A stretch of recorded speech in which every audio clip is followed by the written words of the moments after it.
أهلا بكم إلى حكام العالم. أهلا بكم إلى من يقال إنهم يحكمون حكام العالم. أهلا بكم إلى دولة تتخذ من أحد أهم رموز الماسونية شعارا يلف العالم كل يوم على أشهر عملة في العالم وأقواها وأكثرها انتشارا، الدولار الأمريكي.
غير أن الزعيم القومي جمال عبد الناصر وضع في عام 64 حدا لأنشطتهم مثلما فعل السوريون بعد ذلك بعام.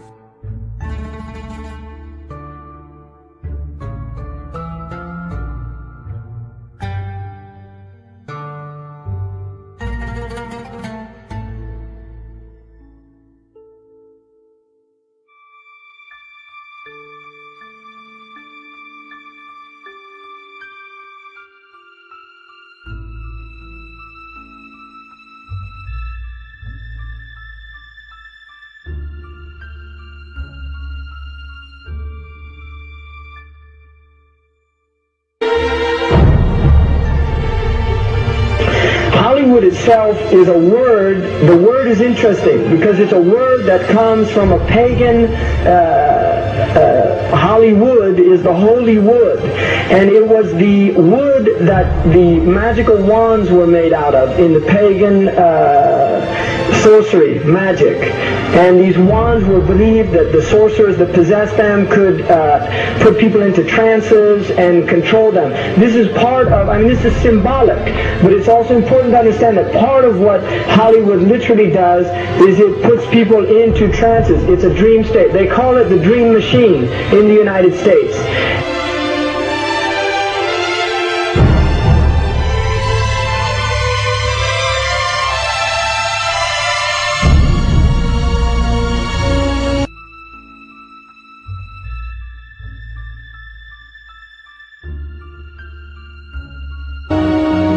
it creates fantasies for people.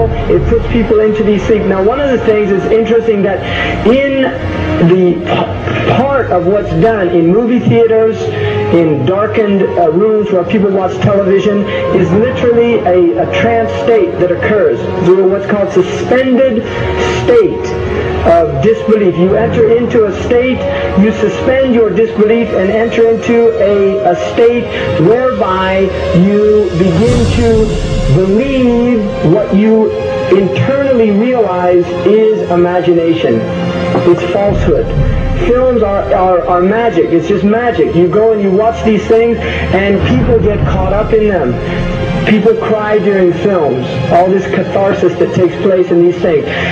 Many of the films, and this is an important element in the control mechanism, is literally allow people to go and have certain type of catharsis as a purging experience, which Aristotle talks about the necessary element. One of the necessary elements of tragedy is to create this cathartic experience. And this is why a lot of the films, especially also news and things like this is why news is very important in this culture. Everybody watches the news, they have this tragic, cathartic experience of watching the tragedies of others and then feeling safe and complacent in their own experience of this suspended state of illusory well-being. So these are very intricate and sophisticated methods. Now I think it's dangerous.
صغيرة عن الأصول التاريخية لأسرة الفنان داود حسني.